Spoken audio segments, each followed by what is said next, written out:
शुमाली वज़ीरिस्तान में chartered MI-8 helicopter गिरकर तबाह, 6 अफराद हलाक और 8 अफराद शदीद जख्मी।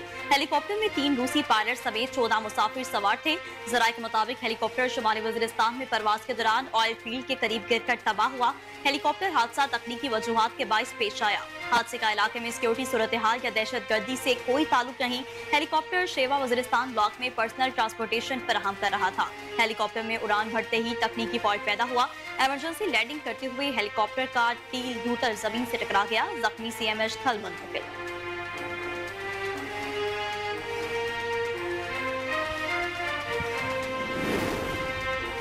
Army chief general Syed Asim Munir की कराची में ताजिर बरादरी से मुलाकात। मैशत के हवाले से अहम अमूर जेर बहस आए। आर्मी चीफ ने कहा कि 1 साल पहले कहा था कि मायूस मत हो, मायूसी गुनाह है। पाकिस्तान की खुशहाली के बारे में कभी उम्मीद नहीं छोड़ना। मुआशरे में मायूसी पैदा करने की नाकाम कोशिश को इज्तिमाई कानूनों से शिकस्त मिली। पाकिस्तान मुश्किल और मुख्तलिफ शोबों में गैर मामूली सलाहियत रखता है। बेपनाह वसाइल और सलाहियत के पेश नज़र पाकिस्तान अक़वाम आलम में अपना जायज़ मुकाम हासिल करना चाहता है।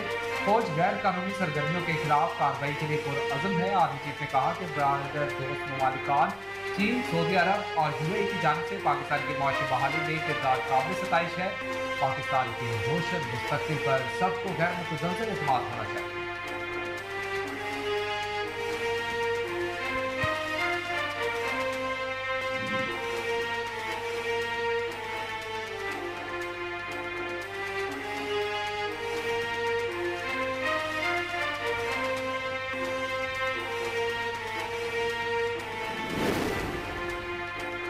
वज़ीर-ए-आज़म शहबाज शरीफ और अमरीकी सदर जो बाइडन के दरमियान मुलाकात। दोनों रहनुमाओं ने एक दूसरे के लिए नेक ख्वाहिशात का इजहार किया।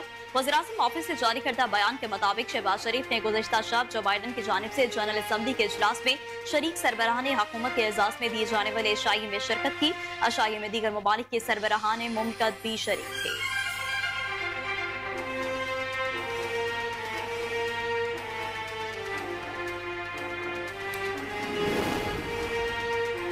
वज़ीर आला पंजाब मरीम नवाज ने पंजाब टूरिज्म अथॉरिटी के क़याम, डिज़ाइन और जामे प्लान बारे तजावीज़ तलब कर ली। वज़ीर आला पंजाब मरीम नवाज ने सूबे में सियाहत के फ़रोग़ के लिए पॉलिसी इक़दाम मुरतब करने की भी हिदायत जारी की। वज़ीर आला पंजाब ने सूबे में सियाहत के फ़रोग़ के लिए 25 रुकनी ख़ुसूसी कमेटी तश्कील दे दी। पाकिस्तान मुस्लिम लीग नून के सीनियर रहनुमा senator Parvez Rashid steering committee के ख़ुसूसी रुकन होंगे। सीनियर सूबाई वज़ीर मरियम औरंगज़ेब कमेटी की कन्वीनियर होंगी। इत्तलात, अक़लियतों और ट्रांसपोर्ट समेत कम्युनिकेशन के सूबाई वज़रा को भी कमेटी में शामिल किया गया है। रुकन कौमी assembly Afzal Khokhar, senior anchor person Iftikhar Ahmed के अलावा मुख्तलिफ वजारतों के सेक्रेटरीज भी ख़ुसूसी कमेटी के अरकान होंगे। ख़ुसूसी कमेटी 15 दिन में तजावीज़ तैयार करके वज़ीर आला पंजाब को पेश करेगी।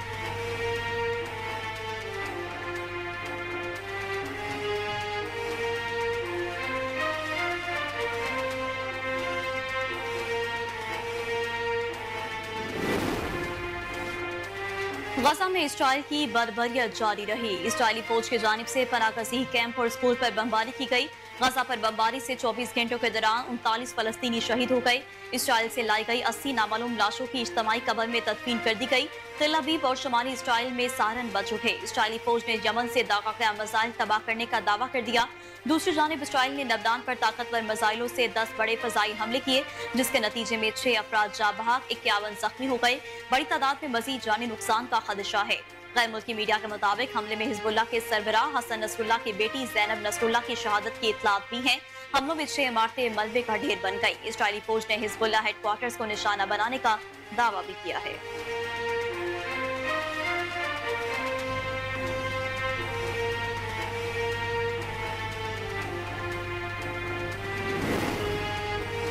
लेबनान और फ़लस्तीन पर जारी इसराइली बमबारी का इंतकाम लेते हुए यमनी अफवाज ने बहिरा अहमद में अमरीकी बहरिया के जंगी जहाज़ों पर हमला कर दिया। यमनी अफवाज के तर्जुमान ब्रिगेडियर जनरल याहिया सारी ने कहा, ताज़ा हमले में 3 अमरीकी डिजास्टर को निशाना बनाया गया है जो इसराइल की मदद के लिए मकबूजा इलाकों की जानिब बढ़ते जा रहे थे। फौजी तर्जुमान के मुताबिक हमले में बहिरा, फिजाइया और बरी फौज ने हिस्सा लिया है। 23 बैलिस्टिक और बिल्ड मिसाइल दागे गए और ड्रोन से भी मदद ली गई। उन्होंने कहा कि ये हमले इस वक्त जारी रहेंगे जब तक तेल अवीव गजा पर हमले बंद नहीं करता और फ़लस्तीनियों को इमदाद नहीं पहुंचाई जाती। दूसरी जानिब मुजाहिदीन फोर्सेस की जानिब से इराक से भी मकबूजा इलाकों में एक अहम हदफ को ड्रोन से निशाना बनाया गया।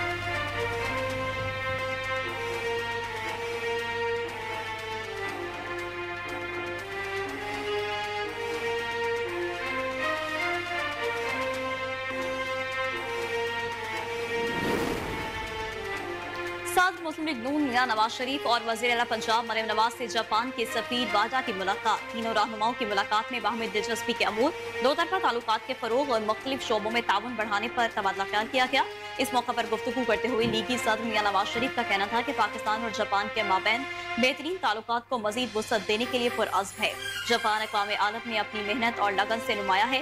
वज़ीर आला पंजाब मरियम नवाज ने कहा कि मियां नवाज शरीफ पाकिस्तान और जापान के माबैन दो तरफा तिजारती हजम भी बढ़ाने में दिलचस्पी रखते हैं। तालीम, सेहत और शहरी सहूलियात की बेहतरी में जापान का पंजाब हुकूमत से ताउन लायक तहसीन है।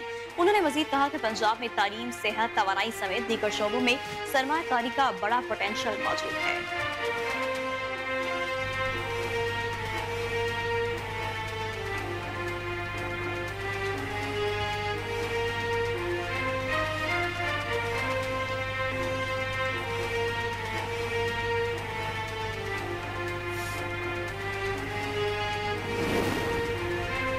वज़ीर इत्तलात पंजाब अस्मा बुखारी ने तहरीक इंसाफ पर तनकीद करते हुए कहा कि जब मुल्क के हालात बेहतर होने लगते हैं तो इनका फितना फसाद शुरू हो जाता है।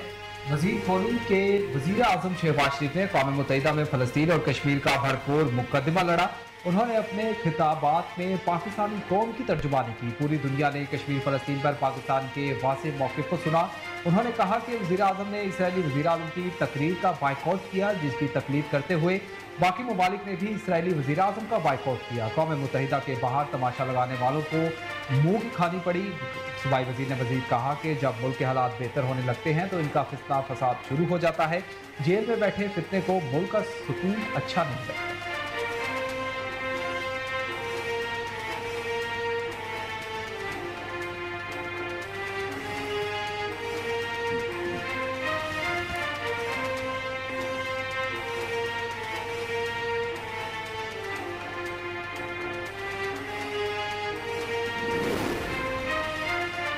लाहौर हाईकोर्ट ने नजरबंदियों के सेक्शन 3 की आईनी हैसियत के खिलाफ दरख्वास्त का तहरीरी हुक्म जारी कर दिया। लाहौर हाईकोर्ट के जस्टिस अमजद रफीक ने गुज़िश्ता समाअत का तहरीरी हुक्म जारी किया।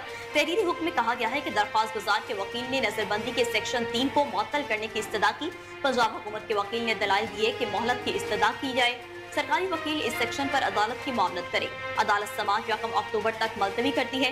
वाज़ेह रहे कि नजरबंदियों के सेक्शन 3 की आईनी हैसियत के खिलाफ दरख्वास्त में दरख्वास्त गुजार की जानिब से मौक़िफ़ इख्तियार किया गया था कि सियासी बुनियादों पर नजरबंदी के अहकामात को इस्तेमाल किया जा रहा है।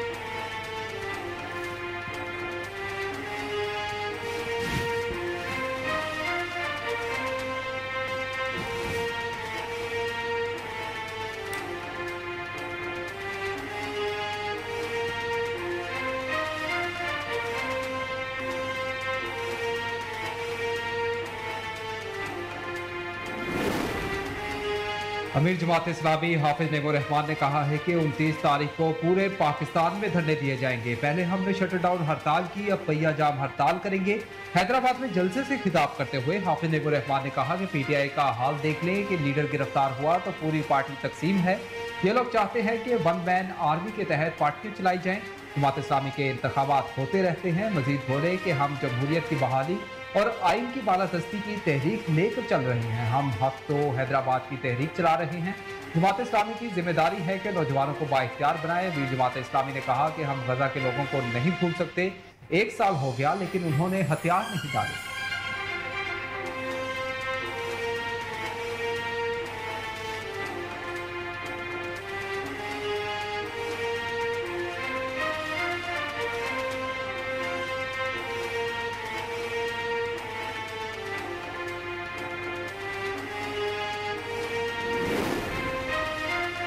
चेयरमैन पीसीबी मोहसिन नकवी ने स्टेडियम्स अपग्रेडेशन प्रोजेक्ट पर काम तेज करने की हिदायत कर दी। Chairman Pakistan cricket board Mohsin Naqvi की जेर सदारत अहम इजलास हुआ, जिसमें आईसीसी चैंपियंस ट्रॉफी टूर्नामेंट की तैयारियों, फैसलाबाद में जारी चैंपियंस कप और स्टेडियम की अपग्रेडेशन के प्रोजेक्ट का जायजा लिया गया। मोहसिन नकवी ने चैंपियंस ट्रॉफी टूर्नामेंट के लिए जरूरी कमेटियां तश्कील देने की हिदायत करते हुए कहा कि हर कमेटी की जिम्मेदारियां तय की जाएं और काम शुरू किया जाए। चैंपियंस ट्रॉफी टूर्नामेंट में दुनिया की बड़ी टीमें आ रही हैं। इंतजामात खूब से खूब तर होने चाहिए। चेयरमैन पीसीबी ने स्टेडियम्स अपग्रेडेशन प्रोजेक्ट पर काम की रफ्तार तेज करने की हिदायत करते हुए कहा कि स्टेडियम्स के काम को मुकर्ररा मुद्दत में मुकम्मल करने के लिए कोई कसर उठा न रखी जाए। अपग्रेडेशन के बाद शायकीन क्रिकेट का व्यू बेहतर होगा और मैच को बहुत एंजॉय करेंगे।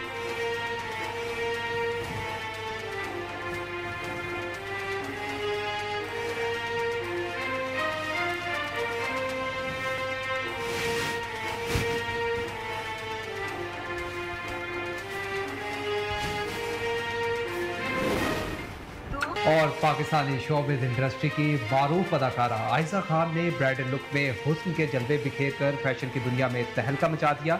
हाल ही में अदाकारा आयशा खान ने photo and video sharing app Instagram पर अपने ऑफिशियल अकाउंट से चंद तस्वीर शेयर की जो मदाहों के दिलों पर बिजलियां गिरा रही। मज़कूरा तस्वीर में आयशा खान की सुर्ख रंग का रूसी जोड़ा जेब किए देखा जा सकता है, जिस पर गोल्डन रंग की कशीदकारी जोड़े को मजीद हसीन बना रही है। इस मौका पर अदाकारा ने गहरा मेकअप कर रखा है और साथ ही भारी ज्वेलरी भी पहनी है।